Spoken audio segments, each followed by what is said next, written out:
ஒரு நாளைக்கு ஒரு நாள் வந்துட்டு தங்கத்தோட விலை வந்துட்டு ஏறிட்டே தான் போகுது. இதுக்கு மேலே ஏறுமா? இது எந்த இடத்துல போய் சார் நிக்கும்? சராசரி நம்மளோட வயசு எப்படி? எப்பயா யாருக்காவது குறைஞ்சிருக்கா? ஒவ்வொரு வருஷமும் ஏறிக்கிட்டே இருக்கு. அது போல தான் இந்த தங்கத்தினுடைய விலையும். உலகம் மொத்தம் இருக்கிற எல்லா நாடுகள்கிட்ட இருக்கிற தங்கம் 31,000 டன். அதற்கு ஈக்குவலா 31,000 டன் இந்தியாவிலேயே இருக்கு. ஒரு காலத்துல வந்து ஒரு பவுன் வந்துட்டு 24,000 ரூபாய் 25,000 வாங்கிட்டு இருந்த ஒரு பவுன் வந்து இன்னைக்கு சூழ்நிலைக்கு 1,00,000 ரூபாய்க்கு மேல இருக்கு. எப்படி வாங்குவோம் அப்படின்னு சொல்லிட்டு மக்களுக்குள்ள ஒரு பயம் வந்திருக்கு சார். இன்னும் ஒரு 15-20 வருஷம் வரைக்கும் தான் இந்த மாதிரி ஒரு விலை உயர்வுன்னு. அதுக்கப்புறம் தங்கமே இருக்காதா சார்? அதுதான் உண்மை.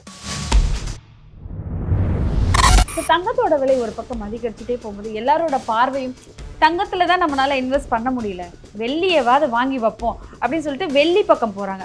வெள்ளியில நல்லா வெயிட்டா ஏதாவது வாங்குறது, வெள்ளி காயின் வாங்கி வைக்கிறாங்க. ஸோ வெள்ளி பக்கம் போகும்போது அந்த வெள்ளியோட விலையும் தங்கத்தோட விலைக்கு நிகரா வருமா?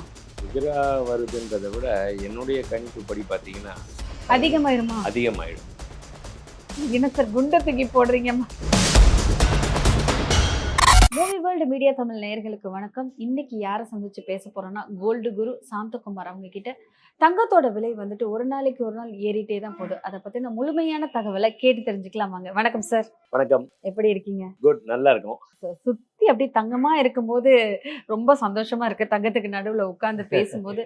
ஏன்னா மக்கள் எல்லாருக்குமே இருக்கிற ஒரே ஒரு கவலைன்னே சொல்லலாம் சார். ஒரு நாளைக்கு ஒரு நாள் வந்துட்டு தங்கத்தோட விலை வந்துட்டு ஏறிட்டே தான் போகுது. லாஸ்டா ஒரு 3 months முன்னாடி பார்த்தா 10ல இருந்தது.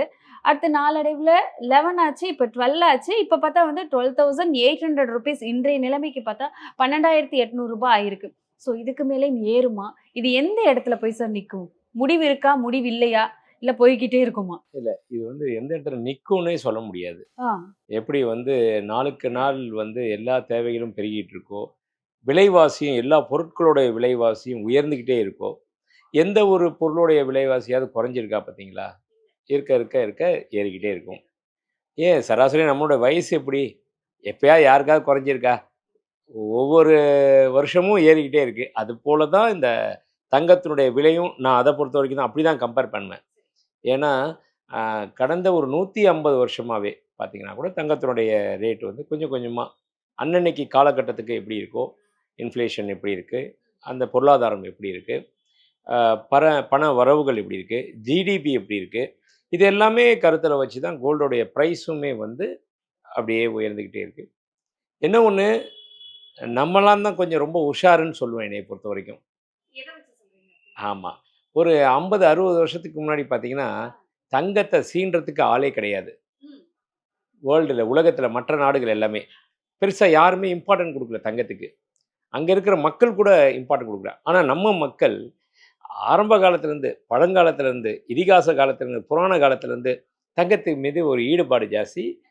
தங்கத்தில் இன்வெஸ்ட்மெண்ட் பண்ண ஆரம்பிச்சிட்டாங்க. அப்படி மக்கள், நான் சொல்கிறது மக்கள், பப்ளிக் இன்வெஸ்ட் பண்ணி பண்ணி பண்ணி பண்ணி தான் இன்றைக்கி நம்ம பொருளாதாரத்தில் மற்ற நாடுகளோட கம்பேர் பண்ணால், முன்னேறிய நாடுகளை கம்பேர் பண்ணால் நம்ம ஒரு 8வது இடம் 10வது இடத்துல இருந்தால் கூட தங்கத்தை பொறுத்த வரைக்கும் முதல் இடத்துல நாம இருக்கோம். கண்டிப்பா அது ஒரு பெருமையான விஷயம். கண்டிப்பா நான் அப்படிதான் பார்க்குறேன்.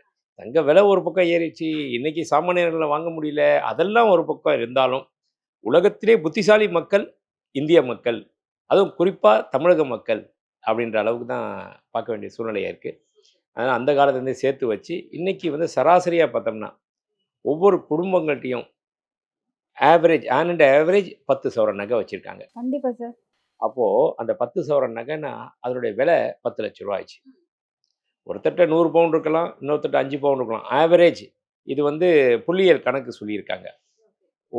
நம்ம இந்தியாவில் இருக்கிற ஒவ்வொரு குடும்பத்திட்டையும் 10 சவரன் நகை இருக்குன்னு. அதாக சொல்லப்போனால் 26,000 டன்னுக்கு மேலே நம்ம மக்கள்கிட்ட மட்டும் இருக்குது. இது எதை குறிக்குது அப்படின்னா, உலகம் மொத்தம் இருக்கிற எல்லா நாடுகள்கிட்ட இருக்கிற தங்கம் 31,000 டன். அதற்கு ஈக்குவலாக 31,000 டன் இந்தியாவிலேயே இருக்குது. மக்கள்கிட்ட இருக்குது, கவர்மெண்ட் கிட்ட இருக்குது, அதுக்கப்புறம் அரசியல்வாதிகிட்ட இருக்குது, அதுக்கப்புறம் கோயில்களில் இன்னும் சில கோயில்கள்லாம் எவ்வளோ இருக்குன்னே இன்னும் வெளியில் வரல, அந்த அளவுக்கு இருக்குது. அந்த மாதிரி இருக்குது. இது எல்லாமே ஒட்டுக்க சேர்த்தோம்னா அந்த உலகத்தில் இருக்க எல்லா நாடுகள்கிட்டையும் பேங்க்ல ரிசர்வ்ல இருக்க தங்கத்தை விட நம்மள்ட்ட அதிகமாக இருக்குது. தங்கம் ஃபுல்லா நம்ம கிட்ட தான் நம்ம இருக்கு. கிட்ட தான் இருக்கு. அதாவது சொல்லப்போனா உலகத்துல 1,90,40,000 டன் 90,040 டன். அதாவது 2,00,000 டன் இன்னும் வரல. 1,90,040 டன் கோல்டு தான் இது வரைக்கும் வெட்டி பூமியிலேருந்து எடுத்து தங்கமா உலகம் ஃபுல்லா இருக்கு. அதுலயே 24% வந்து நம்மள்ட்ட இருக்கு. பரவால்ல சார். கேட்கும்போது ரொம்ப சந்தோஷமா இருக்கு. மக்கள் வந்துட்டு எப்பயுமே இன்வெஸ்ட்மென்ட் அப்படின்னு பார்க்கும்போது, ஒரு சீட்டு கட்டினாலும் வந்து நகை வாங்கணும்னா, ஒரு ரொம்ப கம்மியா சம்பளம் வாங்குறவங்களோட மைண்ட் செட் கூட என்னன்னா, தங்கம் வாங்குனா அது ஃபியூச்சர்ல நம்மளுக்கு உதவும். ஒரு பிசினஸ் பண்றதுக்கோ, ஏதோ ஒரு வீடு கட்டுறதுக்கோ, ஏதோ ஒரு விஷயத்துக்கோ அந்த தங்கம் நம்மளுக்கு உதவும். வச்சோ, இல்ல வித்தோ நம்ம அத வந்து பண்ணிக்கலாம்னு சொல்லிட்டு, தங்கத்துல தான் இப்ப இன்வெஸ்ட் பண்ணிட்டு இருந்தாங்க. இப்ப தங்கத்தோட விலை அதிகரிச்சுட்டு இருக்கும்போது பயப்படுறாங்க. இத வாங்க முடியுமா? இத நம்ம எப்படி வாங்குவோம்? ஒரு காலத்துல வந்து 1 பவுன் வந்துட்டு ரூ. 24,000 ரூ. 25,000 வாங்கிட்டு இருந்த 1 பவுன் வந்து இன்னைக்கு சூழ்நிலைக்கு ரூ. 1,00,000 மேல இருக்கு. எப்படி வாங்குவோம் அப்படின்னு சொல்லிட்டு மக்களுக்குள்ள ஒரு பயம் வந்திருக்கு சார். இந்த பயம் அதிகரிச்சுட்டே போகுமா? இல்ல எந்த இடத்துலயாவது இல்ல தங்கத்தோட விலை குறையும் அப்படிங்கிற மாதிரி ஏதாவது வாய்ப்பு இருக்கா?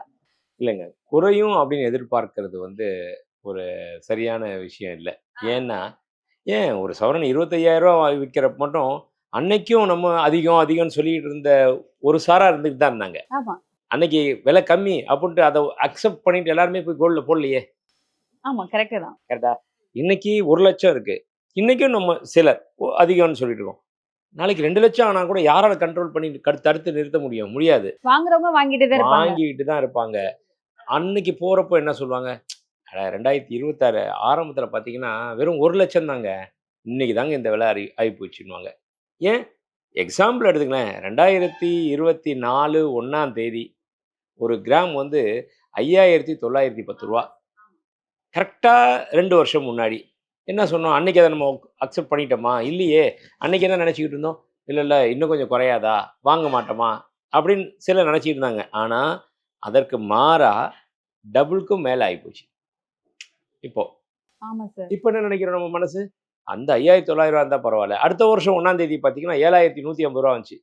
அந்த ரூ. 7,150 இருந்தா பரவால்ல. அதாவது போன வருஷம் 2025 ஜனவரி 1ஆம் தேதி. உண்மைதான், உண்மைதான். ஆமா, அப்படி இருந்துச்சு. ஆமா. ஆனா இந்த ஜனவரி 1, 2026 ₹12,440 ஆயிடுச்சு. இப்ப ஜனவரி 1, 2027க்கு இந்த ₹12,440 இருக்குமான்னா, இருக்காது. கண்டிப்பா. இப்ப நீங்களே சொல்லிட்டீங்க பாருங்க. நான் இருக்காது சார். சொல்றதுக்குள்ளயே ஆமா. ஆஸ் எ ஜுவல்லரி ஓனராவோ, ஒரு இதெல்லாமே ஃபினான்ஷியல் ஒரு அனலைஸ் பண்ணிக்கிட்டு நாங்க வந்து ரிசர்ச் பண்ணிக்கிட்டே இருக்கோம், நாளுக்கு நாள். அப்படி இருக்க நாங்க சொல்றத காட்டியும் நீங்களே சொல்லிட்டீங்க, இருக்காது. அப்ப ஏன்னா இந்த என்ன 3 நாள் 4 நாட்கள்லயே பார்க்குறோம். 12,400, 12,550, 12,700 இன்னைக்கு பார்த்தா 12,800 800 அப்படின்னு இருக்கு. அப்படி போய்க்கிட்டு இருக்கு. இதுல வேற அங்கங்க பிரச்சனைகள். ஏதாவது ஒரு பிரச்சனை வந்துருது. இப்ப ட்ரம்ப் அதிபரானாரு. அவர் வந்தாலும் ஒரு கூத்து ஆடிக்கிட்டே இருந்தாரு. டாரிஃப் வார் அது இதுன்னு சொல்லிட்டு கொஞ்சம் கொஞ்சமா ஏறுச்சு. மற்ற துறைகள் ஷேர் மார்க்கெட் டவுன் ஆச்சு. Unemployment problem. வங்கி துறையில பார்த்தீங்கன்னா, அதற்கு நிகரான டெபாசிட்க்கு நிகரான வட்டி விகிதத்த குறைச்சாங்க. அதனால பெருமுதலீட்டாளர்கள் வாங்கிட்டு இருந்தாங்க. பல நாடுகள் வாங்கிட்டு இருந்தாங்க. இந்த மாரி காரணங்கள வந்து அடுக்கிக்கிட்டே போகலாம். இந்த லாஸ் இவ்ளோ அடுக்குன காரணத்தோட நிக்குமான்னா நிக்காது. இப்ப வெனிசுலா அதிபர வந்து மதுரோவ வந்து அரெஸ்ட் பண்ணாங்க. அதனால ஒரு விலை உயர்ந்துச்சு. இந்த மாரி பிரச்சனைகள் நாளுக்கு நாள் நம்ம சமாளிச்சு தான் ஆகணும், சந்திச்சு தான் ஆகணும். அப்படி இருக்கும் பட்சத்தில அதனுடைய தாக்கம் எல்லாம் தங்கத்தின் மீது வந்து விழுது.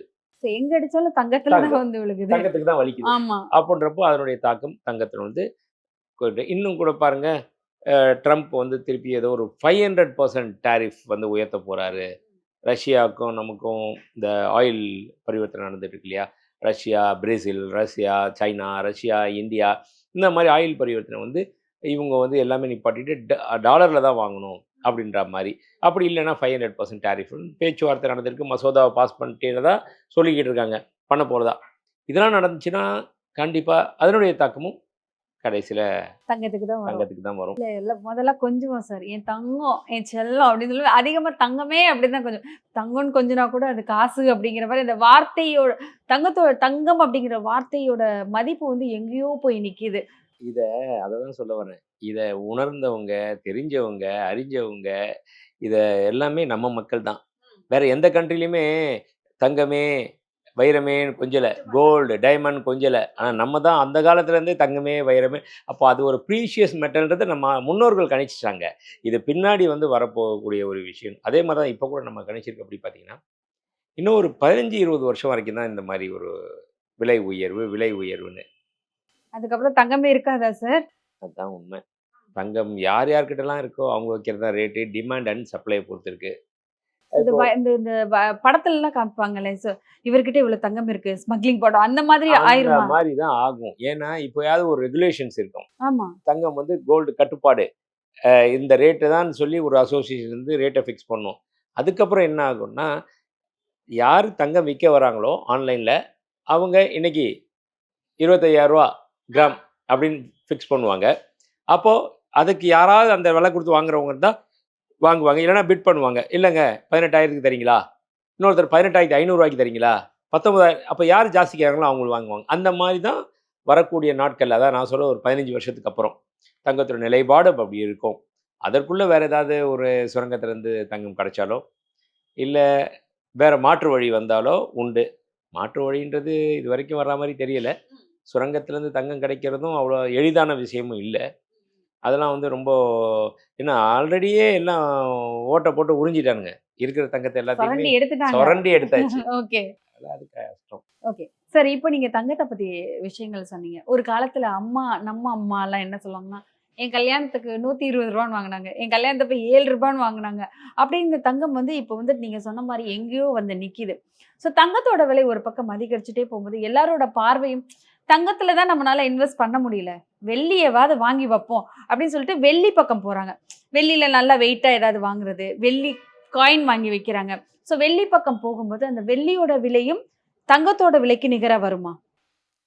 ஆ நிகரா வருதுன்றத விட, என்னுடைய கணிப்புப்படி பார்த்தீங்கன்னா, அதிகமாயிருமா? அதிகமாயிடும். என்ன சார் குண்ட தூக்கி போடுறீங்கம்மா? அதான் எந்த மாரி அப்டின்னா, ஒரு சின்ன ஒரு கால்குலேஷன் இருக்கு.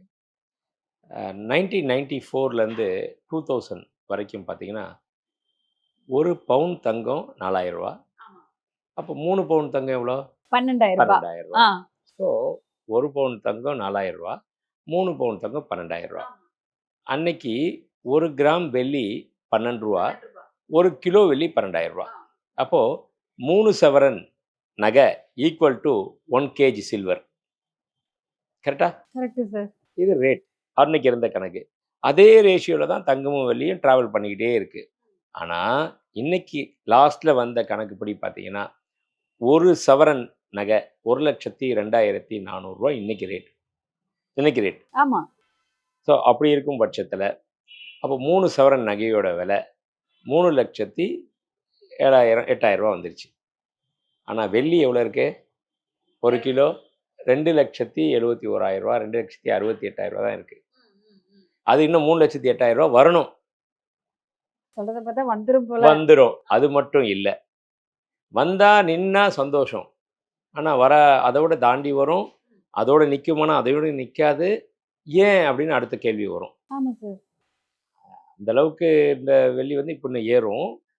ஏன் ஏறப்போது அப்படின்னு பார்த்தோம்னா, நம்ம வந்து வெறும் வர்த்தக ரீதியா மட்டும் பார்க்கக்கூடாது எப்பயுமே. நான் அதான் சொல்லுவேன். சில விஷயத்த எல்லாத்தையுமே லாப நோக்கத்தோடயோ, இல்ல எல்லா விஷயத்தையுமே விற்பனை இந்த இந்த மாரி பிசினஸ் பார்க்கணும். மைண்ட்லயே என்ன பார்க்கக்கூடாது. பிசினஸ் ஆ. மைண்ட் இல்லாம, ஆ. என்ன நடந்துகிட்டு இருக்கு? நம்ம சுத்தி என்ன நடந்துகிட்டு இருக்கு? அப்படின்னு பார்த்தேன்னா, தங்கம் வந்து ஒரு முதலீட்டு பொருளா மட்டும் தான் பார்த்துக்கிட்டு இருக்கோம் நம்ம. ஆமா சார். கண்டிப்பா. அது வேற எந்த யூசேஜ் இருக்கா? கிடையவே கிடையாது. அது சில சேஃப். பேர் ஒரு மதிப்புக்கு கூட போட்டுது. தங்கம் போட்டிருந்தா தான் நம்மள மதிப்பாங்க அப்படிங்கிற அதுதான். ஒரு விஷயமே இருக்கு. எண்ட் ஆஃப் தி டே மதிப்பாங்கன்னு இருந்தா கூட, அதுவுமே வந்து மற்ற பொருள்ல இன்வெஸ்ட் பண்ண மாட்டாங்க. தங்கம் தான். ஏன்னா, அதோட ரீசேல் வேல்யூ இருக்கு. ஆமா. இப்போ ஒரு பிராண்டட் கம்பெனி, ஒரு பிராண்டட் கம்பெனியோட பொருள் ஒரு ரூ. 10,00,000 இருந்துச்சுன்னா, நீங்க வாங்குவீங்க. நாளைக்கு ரீசேல் வேல்யூன்னு போச்சுன்னா, அதுக்கு ரூ. 5,00,000 ஆயிடும். கண்டிப்பா சார். அதுவும் 10, 15 வருஷம் கழிச்சு போச்சுன்னா, ரூ. 3,00,000 ஆயிடும். ஆனா, அதே அந்த ரூ. 10,00,000க்கு தங்கத்த வாங்கி வச்சீங்கன்னா, சைனாவோ, டாலராவோ போட்டிருந்தீங்கன்னா, ஒரு 10 வருஷத்துக்கு முன்னாடி, இன்னைக்கு அதனுடைய விலை ரூ. 10,00,000 வாங்குன பொருள் இன்னைக்கு ரூ. 50,00,000. நீங்க சொன்ன ஒரு விஷயம் நல்லா சொல்றேன். ஒரு அம்மா சொல்லிட்டு இருக்காங்க. ஒரு பையன் கேட்குறான், "எனக்கு ஆப்பிள் ஃபோன் வாங்கி குடுன்னு." அதுக்கு அந்த அம்மா அந்த பஸ் ஸ்டாப்ல நிக்கும்போது சொல்லிட்டு இருக்காங்க, நான் நின்னுட்டு இருக்கும்போது, "இதுக்கு நான் ஒரு பவுன் நகை வாங்கிருவேன்ப்பா. அடுத்து அத விக்கும்போது அதிகமான விலையாகும். இந்த ஆப்பிள் ஃபோன நான் என்ன பண்ணுவேன்?" அப்படின்னு சொல்லி கேட்கும்போது, நீங்க அத சொல்லும்போது எனக்கு ஞாபகம் வருது. உண்மை. ஸோ அந்த அதுதான் ரியாலிட்டி. ம், பிராக்டிகல். ம், அந்த அம்மா சொன்னாங்கல்ல, ம். அதுதான் உண்மையும் கூட. ₹1,00,000 குடுத்து அந்த கடைக்கோடியில இருக்கிறவங்களுக்கு அந்த தங்கத்தோட மதிப்பு மதிப்பு தெரியுது. ஆ, தெரிஞ்சிருக்குல்ல. அதுதான் நான் திரும்ப திரும்ப சொல்றேன். இப்ப இல்ல. இது வந்து நம்மளுடைய மூதாதையர்கள் நம்மகிட்ட விதைச்சு வச்ச அந்த விதை நெல் அது. அது கொஞ்சம் கொஞ்சமா பெருசாகி, அறுவடையாகி, திருப்பி திருப்பி கல்டிவேட் பண்ணிக்கிட்டு, திருப்பி அறுவடை பயிர் பண்ணி, இப்படி வந்து நம்ம மூளையில எல்லாமே சேர்ந்திருக்கு. தங்கம், தங்கம் வந்து விலை ஏறும்னு. அதுதான் சொல்ல வரேன். இன்னைக்கு இந்தியர்கள் நாம எல்லாமே பெருமைப்படக்கூடிய விஷயம் என்னன்னா, தங்கத்தில நம்ம எல்லாமே இன்வெஸ்ட் பண்ணி தங்கம் வச்சிருக்கோம். எங்ககிட்ட இருக்கு அப்படிங்கிறது ஒரு பெருமையான விஷயம்.